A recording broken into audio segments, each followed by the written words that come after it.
Hello everyone. आज के इस टॉपिक में हम डिस्कस करेंगे सुभाष चंद्र बोस और आज़ाद हिंद फौज के बारे में। अब एक चीज़ आपको याद ये रखनी है कि अगर इस अगर आपको सुभाष चंद्र बोस के लाइफ के बारे में और जानकारी करनी है तो इसके लिए सेपरेट वीडियो बना हुआ है। आज़ाद हिंद फौज की जानकारी और इससे सुभाष चंद्र बोस की जो लाइफ रिलेटेड रही है, जनरली इस वीडियो में हम यही चर्चा करेंगे। शुरुआत करने से पहले अगर आपको मेरा कंटेंट पसंद आता है, टीचिंग स्टाइल पसंद आ रही है, आपको ये लग रहा है कि मैं आपकी नॉलेज और आपके एग्जाम में कुछ मदद कर पा रहा हूँ, तो ही चैनल को सब्सक्राइब और लाइक करिए वीडियो को, अन्यथा नहीं। सुभाष चंद्र बोस के राजनीतिक गुरु कौन थे? सी आर दास थे। अब जब सुभाष चंद्र बोस, हमें ये पता है सुभाष चंद्र बोस ऐसे पर्सन थे जिन्होंने इंडियन सिविल सर्विसेज में उस समय 4th रैंक लेके आए थे ये, लेकिन फिर भी उससे इस्तीफा दे दिया। तो सुभाष चंद्र बोस को रवींद्रनाथ टैगोर ने ये सलाह दी कि आपको गांधी जी के से मिलना चाहिए। ठीक है? तो जब सुभाष गांधी जी से मिले, तो गांधी जी ने इनको सलाह दी कि आपको चित्तरंजन दास के साथ में मिलके काम करना चाहिए क्योंकि आप दोनों बंगाल से हैं, इस तरीके से।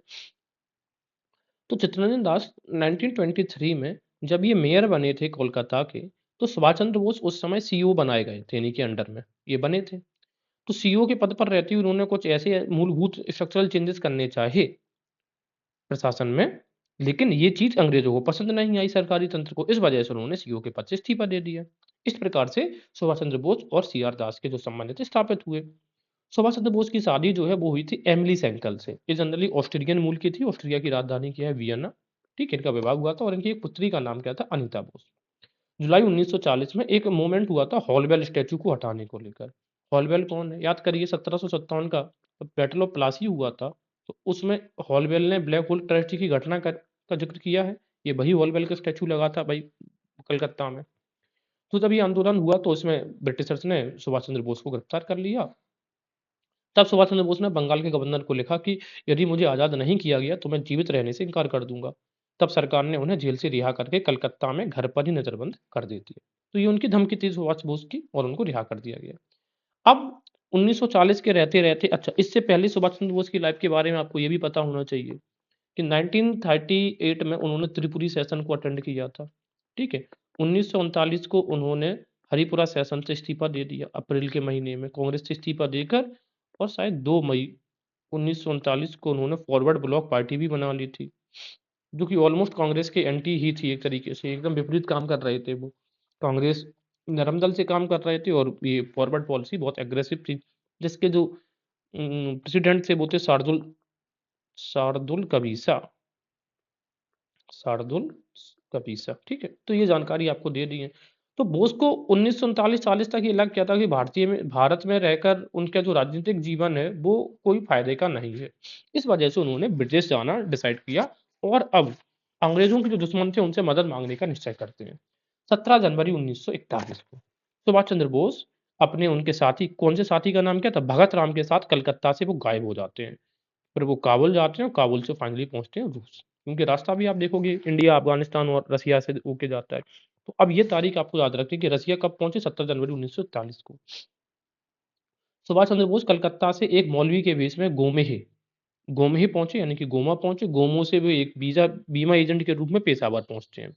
पेशावर से जियाउद्दीन पठान के नाम से वो काबुल पहुंचे और काबुल से वो ऑरलैंडो मैसेटो नामक इटालियन नाम से पासपोर्ट लेकर वो कैसे पहुंचे? रूस। तो दो चीजें याद रखनी है कि पेशावर पहुंचे वो काबुल पहुंचे थे जियाउद्दीन पठान के नाम से, और ऑरलैंडो मैसेटो के नाम से वो पहुंचे थे कहाँ पे? रूस। किसके पासपोर्ट पर? इटालियन व्यक्ति।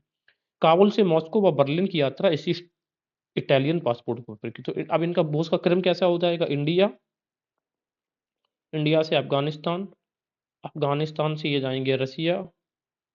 जब जर्मनी रसिया पर अटैक कर देगा तो ये चले जाएंगे जर्मनी, और जर्मनी से ये जाएंगे कहाँ पे? सिंगापुर, और सिंगापुर से ये जाएंगे कहाँ पे? ओ सॉरी, जापान। तो ये इनका क्रम आपको याद रखना है, ये नोट डाउन कर लीजिए कहीं पे भी।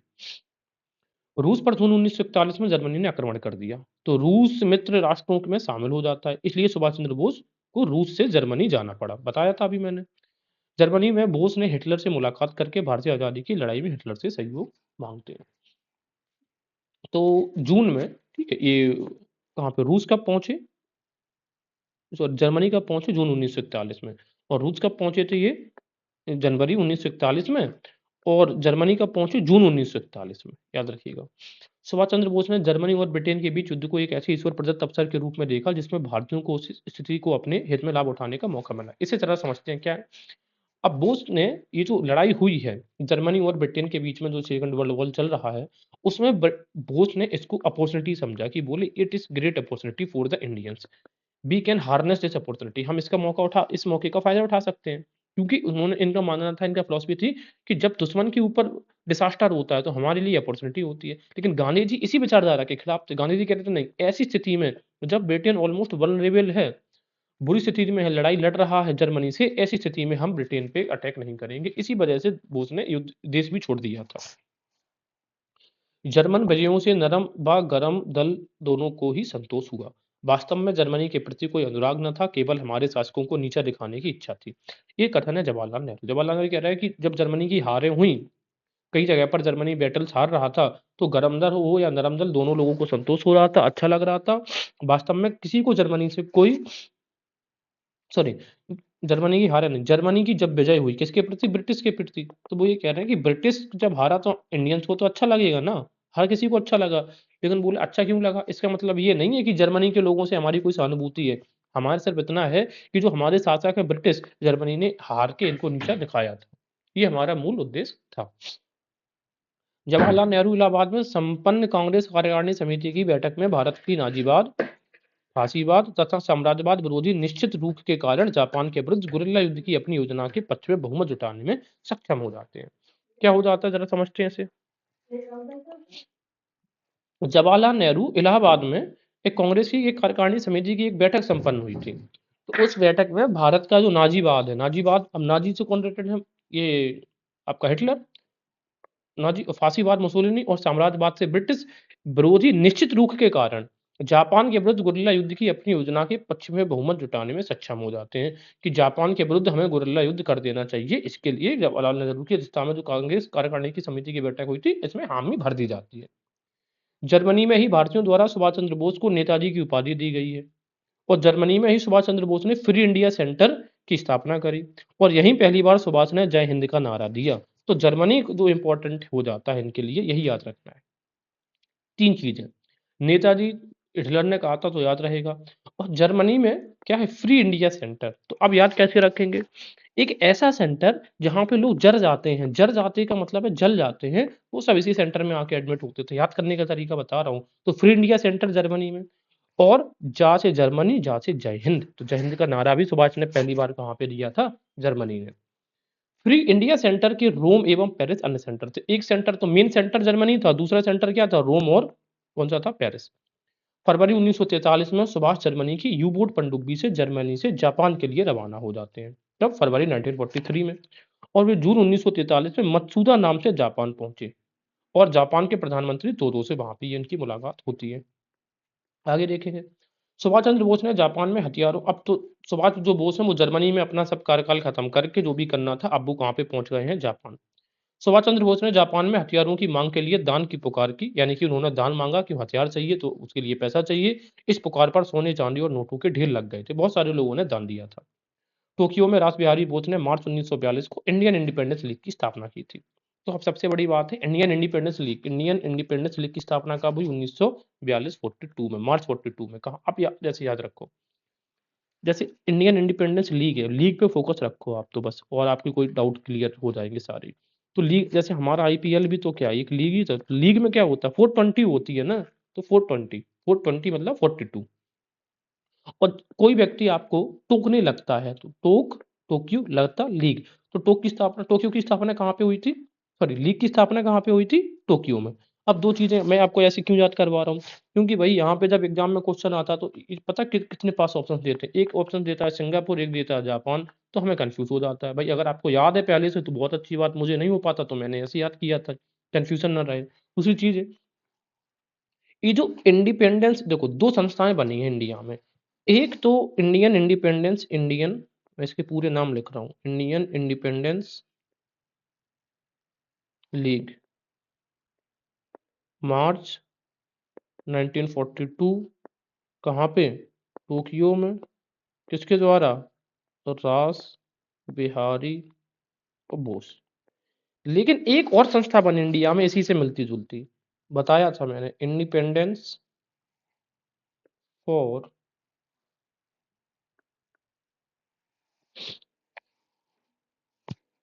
Indian league.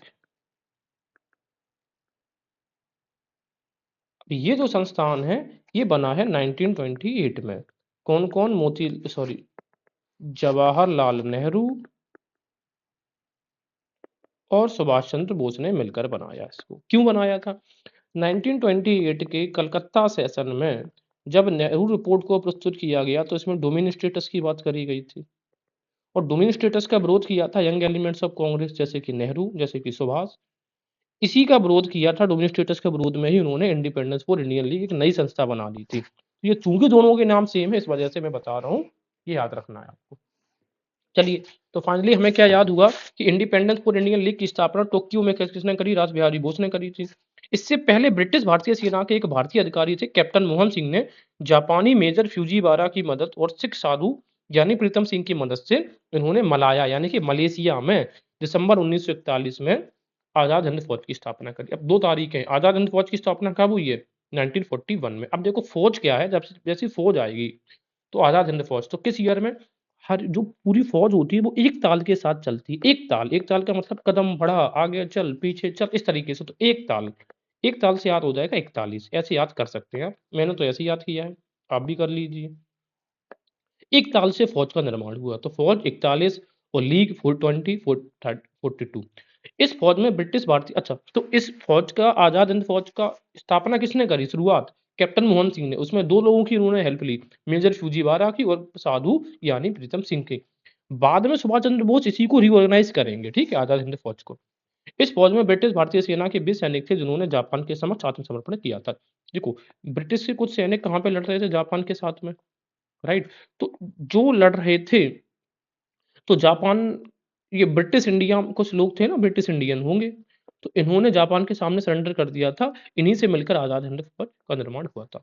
आईएनए के प्रथम कमांडर कौन थे? मोहन सिंह। ये आपको याद रखना है। प्रथम स्थापनाकर्ता आईएनए के कौन है? मोहन सिंह। तो प्रथम कमांडर भी कौन है? मोहन सिंह थे।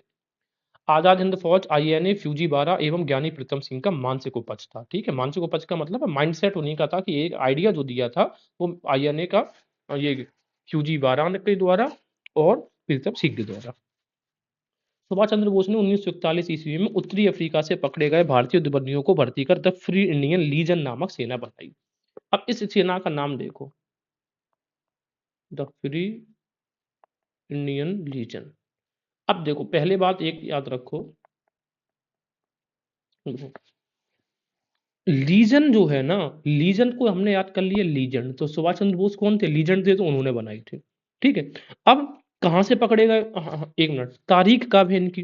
लीजन में तारीख क्या होगी? 41। अब याद कैसे करोगे? एक ताल 41 में है लीजन, ठीक है ना। 41 में कैसे हम याद करेंगे? देखो, जो लीजेंड होता है, यानी कि जो लीजेंड होते हैं ना, उसकी एक ताल पे सभी लोग चलते हैं, ऐसे याद किया।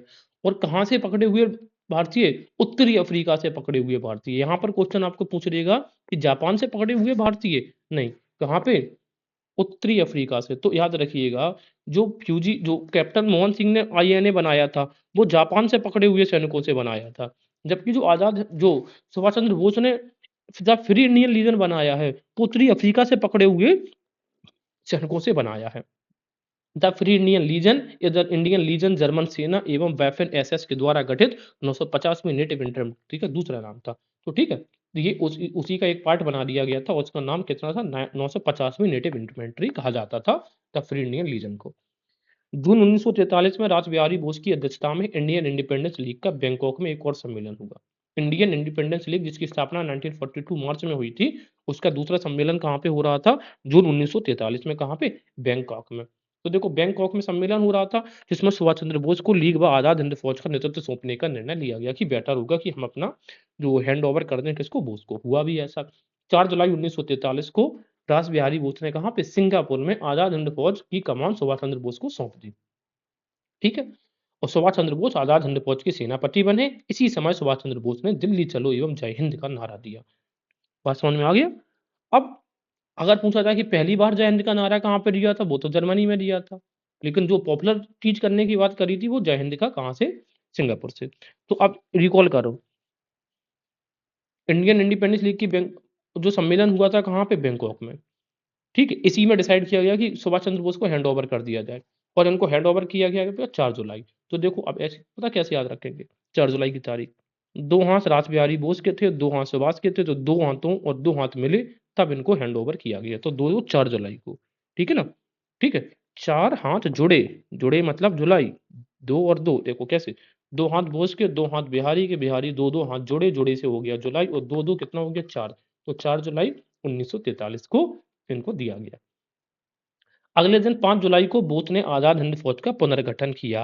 इंडियन नेशनल आर्मी का पुनर्गठन किसने किया था? आजाद हिंद। जबकि पूछा जाए बनाया कब गया था? ठीक है, फौज को बनाया कब गया था? तो उसकी तारीख क्या है? 15 दिसंबर 1941 रहेगी। उससे पहले हम ये जो क्रोनोलॉजी है इसको एक बार और अच्छे से देख लेंगे, यहाँ से क्वेश्चंस काफी पूछे जाते हैं। राइट, तो सबसे पहले जनवरी 1941 को सुभाष चंद्र बोस कहाँ पे पहुंचते हैं? रसिया। ठीक है, तो रसिया कब पहुंचे? जनवरी 1941 को। और जब जर्मनी ने रसिया पे अटैक किया तो फिर इनको रसिया से जर्मनी जाना पड़ा। कब? जून के महीने में। तो जनवरी में रसिया, जून में जर्मनी। जर्मनी में इन्होंने 3 चीज़ों की स्थापना करी है। एक तो बर्लिन रेडियो की, सबसे पहले नारा जहाँ से जय हिंद, जहाँ से जर्मनी, यहीं पे दिया था। और फ्री इंडिया सेंटर की भी स्थापना इन्होंने 2 नवंबर 1941 को यहीं पर करी है। इसके अलावा द फ्री इंडियन लीजन, इसी को टाइगर लीजन कहते थे, इसकी स्थापना भी इन्होंने यहीं पर करी है। अब जो फ्री इंडियन लीजन में जो उत्तरी अफ्रीका से जो पकड़े गए ये सैनिक थे, उनके माध्यम से करी। और इसको जर्मनी सेना की 950वीं इन्फेंट्री बना दिया गया था। ठीक है, ये किसको? The free Indian legion. तो लीजेंड अभी बताया था, लीजेंड कौन होते? सुभाष चंद्र बोस थे। और लीजन के एक ताल से ही सब लोग चलते हैं, तो 41 ऐसे याद करवाया था आपको मैंने। इसके अलावा 15 दिसंबर 1941 को आजाद हिंद फौज की स्थापना हुई। ठीक है, किसने करी थी? कैप्टन मोहन सिंह ने। अब याद क्या करवाया था मैंने कि फौज ना एक ताल से चलती है, तो 41। और ये उपज किसके दिमाग की थी? तो मेजर जो फ्यूजीवारा थे उनके दिमाग की उपज थी। मार्च 1942 को इंडियन इंडिपेंडेंस लीग की स्थापना होती है ना? तो मैंने क्या बताया था? इंडियन इंडिपेंडेंस लीग, तो लीग में लगे रहो और जब जैसे लोग आपको टूकने लगते हैं। और लीग में क्या होता? 420 होती 42 में। बोस जापान कब पहुंचते हैं? जून 1943 में। और जून 1943 में ही जैसे ही जिस महीने बोस पहुंचे उसी महीने एक कॉन्फ्रेंस होती है कहाँ पे? बैंकॉक में। और ये डिसाइड किया जाता है कि सुभाष चंद्र बोस को आजाद हिंद फौज और इंडियन इंडिपेंडेंस लीग दोनों की कमान दे दी जाएगी। इसके बाद ये तारीख है यहाँ पे 4 जुलाई है। 4 जुलाई 1943 को सुभाष चंद्र बोस को आईआईएल एंड एएचएफ का, यानी कि इंडियन इंडिपेंडेंस लीग और आजाद हिंद फौज का जो दारोमदार है वो दे दिया जाता था। याद कैसे किया था हम लोगों ने? 2 हाथ बोस के, 2 हाथ रास बिहारी बोस के, जुड़े दोनों, तो जुड़े से जुलाई हो जाता है और 2-2 4, तो 4 जुलाई 1943 को। 5 जुलाई 1943 को सुभाष चंद्र बोस ने आजाद हिंद फौज को पुनर्गठित किया, रिऑर्गेनाइज किया। और फाइनली 23 अक्टूबर 1943 को सुभाष चंद्र बोस आजाद हिंद सरकार का उन्होंने गठन किया। ये आजाद हिंद सरकार है, जबकि इससे पहले ये क्या था? आजाद हिंद फौज था, है ना? तो आजाद हिंद सरकार, क्योंकि सुभाष चंद्र बोस ही बार बार समानांतर सरकार की बात कर रहे थे, तो आजाद हिंद सरकार का गठन किया। कहाँ पर? सरकार कहाँ पे? साथ से सरकार, साथ से सिंगापुर में। तो ये थी पूरी क्रोनोलॉजी। अब आगे बढ़ते हैं। अब देखते हैं कि आजाद हिंद फौज में डिवीजन कौन कौन से थे। प्रथम गुरिल्ला रेजिमेंट, सुभाष ब्रिगेड का हेड थे शाहनवाज खान, गांधी ब्रिगेड के हेड थे इनायत खान, आजाद ब्रिगेड के हेड थे गुलजारा सिंह और नेहरू ब्रिगेड के हेड से गुरुदयाल सिंह ढिल्लों। इनके हेड के भी नाम पूछे जा सकते हैं आपको मतलब मैचिंग में लगाने के लिए। कैसे? देखो, सात से सुभाष, सात से शाहनवाज। ठीक है, इसमें गांधी में ना आ रहा, गांधी की सबकी सब पे इनायत थी तो इनायत, इसमें ना आ रहा तो इनायत। आजाद ब्रिगेड, भाई जब कोई व्यक्ति आजाद हो जाता है तभी गुलजार होती है चीजें। जब आपका देश आजाद हो जाएगा तभी गुलजार होगा। नेहरू, ठीक है ना? तो नेहरू और गुरु, उरु दोनों में आ रहा, तो नेहरू गुरु दयाल सिंह ढिल्लों। या फिर नेहरू जी कैसे थे? दयालु थे, या नेहरू जी बहुत ढीले ढाले थे, ढिल्लों थे। द्वितीय डिवीजन में प्रथम इन्फेंट्री रेजिमेंट में प्रेम सहगल और द्वितीय इन्फेंट्री रेजिमेंट भी प्रेम सहगल नेतृत्व कर रहे थे। इसके अलावा महिलाओं की रानी जो झांसी रेजिमेंट थी उसकी कमांडर लक्ष्मी सहगल थी। आजाद हिंद फौज के झंडे पर दहाड़ते हुए बाघ का चित्र हुआ करता था। और आजाद हिंद फौज के गीत कौन सा था? कदम कदम बढ़ाए जा, खुशी के गीत गाए जा, ये जिंदगी है, पता नहीं, की रचना राम सिंह ठाकुर और बंसीधर ने की थी। किस किसने इस गीत की रचना कदम कदम बढ़ाए जा की? राम सिंह ठाकुर और बंसीधर ने। बंसी बजाते हुए एक गीत गाया जाता था, ऐसे याद करने के लिए है। आजाद हिंद फौज का आदर्श वाक्य था एकता, वफादारी एवं बलिदान। और जवाहरलाल नेहरू ने इस फौज के जवानों को गुमराह देशभक्त कहा था। गांधी जी ने बोस को मेरा बेटा पर परिवार का बिगड़ैल बच्चा कहकर संबोधित किया था। सिंगापुर में ही आजाद हिंद रेडियो की स्थापना हुई थी, मैंने डिस्कस किया था, ठीक है। बर्लिन रेडियो तो अलग है, बर्लिन रेडियो तो अलग है, लेकिन एक आजाद हिंद रेडियो की जो स्थापना हुई थी वो कहाँ पे, सिंगापुर में, ठीक है। उसी आजाद हिंद रेडियो से ही आजादी के तराने सिंग किए जाते थे, गाए जाते थे। सिंगापुर में ही सुभाष चंद्र बोस ने 21 अक्टूबर 1943 को स्वतंत्र भारत का अस्थायी सरकार आजाद हिंद सरकार बताया। यहाँ पे एक गलती हो गई थी, आई थिंक मैंने यहाँ पे आपको 23 अक्टूबर बता दिया था, ये 21 अक्टूबर, ठीक। हाँ, तो 21 अक्टूबर को आजाद हिंद सरकार की स्थापना हुई, जिसके प्रधानमंत्री कौन थे, सुभाष चंद्र बोस थे। सिंगापुर के अलावा रंगून में भी अस्थायी सरकार का प्रधान मुख्यालय था। तो प्रधान मुख्यालय दो जगह पर था, एक सिंगापुर में, एक रंगून। रंगून कहाँ, म्यांमार में। इसके अलावा जापान व जर्मनी सहित 9 राष्ट्रों में अस्थायी सरकार को मान्यता दी थी। किसने ने, 9 को, 9, ठीक है, 9 अस्थायी सरकार को मान्यता देने वाले देश हैं जर्मनी, जापान, इटली, थाईलैंड, चीन, कोरिया, बर्मा, फिलीपींस और आयरलैंड। फॉरेन में सिर्फ आयरलैंड, क्योंकि आयरलैंड भी ब्रिटिश के अंडर में था ना, इस वजह से। पश्चिमी देशों में सब आयरलैंड, बाकी ये सारे के सारे जो देश हैं वो साउथ ईस्ट एशिया के हैं। इस अस्थायी सरकार में एच सी चटर्जी वित्त मंत्री, ठीक है ना, वित्त चट्टर, एम ए अय्यर, अय्यर प्रचार, रारा आरा दोनों में, और मंत्री, और लक्ष्मी स्वामीनाथन महिलाओं की मंत्री थी, महिलाओं की मंत्री लक्ष्मी, ठीक। 6 नवंबर 1943 को जापानी सेना ने अंडमान और निकोबार द्वीप समूह जीतकर आजाद हिंद फौज को सौंप दिया, ठीक। 6 नवंबर 1943 को सुभाष चंद्र बोस ने इसका नाम शहीद और स्वराजदीप रखा, जो कि अभी मोदी ने भी इसी को नेम रखा था कुछ 2 साल पहले। 6 जुलाई 1944 को सुभाष चंद्र बोस ने आजाद हिंद रेडियो के प्रसारण द्वारा महात्मा गांधी से भारतीय स्वाधीनता के अंतिम युद्ध के लिए आशीर्वाद मांगा, और इस प्रसारण में ही सुभाष चंद्र बोस ने पहली बार गांधी जी के लिए राष्ट्रपिता शब्द का प्रयोग किया था। कहाँ से, जो सिंगापुर से जो प्रसारण होता था रेडियो का। किस तारीख को राष्ट्रपिता कहा, 6 जुलाई 1944 को। कैप्टन शाहनवाज के नेतृत्व में आजाद हिंद फौज की एक बटालियन भारत बर्मा सीमा पर आक्रमण करने के लिए जापानी सेना के साथ बर्मा भेजी गई थी। अब कैप्टन शाहनवाज के नेतृत्व में एक जो बटालियन थी भारत बर्मा सीमा, तो इंडिया की जो सीमा थी, ये यही वाली तो सीमा होगी, ये वाली, यहाँ पे अटैक करने के लिए किसी नेतृत्व में सेना आई थी, कैप्टन शाहनवाज, शाहरुख खान के शायद ये क्या ग्रैंडफादर, आई थिंक। 18 मार्च 1944 को आजाद हिंद फौज के कर्नल शौकत मलिक ने भारतीय सीमा पर इम्फाल में भारतीय भूमि पर तिरंगा फहराया। तो जिस मतलब यूनिट ने इम्फाल में तिरंगा फहराया, उस आजाद हिंद फौज के कर्नल कौन था, शौकत मलिक। शौकत मलिक ने शौक से तिरंगा फहराया, ऐसे याद रख सकते हैं। मई 1945 में ब्रिटिश सेना ने रंगून पर पुनः अधिकार कर लिया, अतः आजाद हिंद फौज के सैनिकों को आत्मसमर्पण करना पड़ा। मई 1945 में इनका सरेंडर हो जाता है, और अब आजाद हिंद जो फौज थी वो अब हारती चली जाती है। 18 अगस्त 1945 को सुभाष चंद्र बोस की ताइवान के तायुक हवाई अड्डे पर हवाई दुर्घटना में मृत्यु हो जाती है। कब, 18 अगस्त। जैसे हमारा तारीख होता है 15 अगस्त, उसके 3 दिन के बाद 18 अगस्त। प्रमुख कथन है, जवाहरलाल नेहरू ने सुभाष चंद्र बोस को भारतीय देशभक्ति की ज्वलंत तलवार कहा। गांधी जी ने बोस को देशभक्तों का देशभक्त कहा था। किसने, गांधी जी ने, है, क्योंकि गांधी जी स्वयं देशभक्त थे। रविंद्रनाथ टैगोर ने बोस को राष्ट्रनायक, तो रासे रविंद्र, रासे राष्ट्रनायक। मलेशिया में सैनिकों से आह्वान करते हुए सुभाष ने कहा, तुम मुझे खून दो, मैं तुम्हें आजादी दूंगा। ये मलेशिया में कहा था। व्यक्ति को मरना चाहिए ताकि राष्ट्र जिंदा रह सके, यानी कि सब कुछ राष्ट्र के लिए हो। आज मुझे मरना चाहिए ताकि भारत स्वतंत्रता और गौरव प्राप्त कर सके, ये कथन है सुभाष बोस का।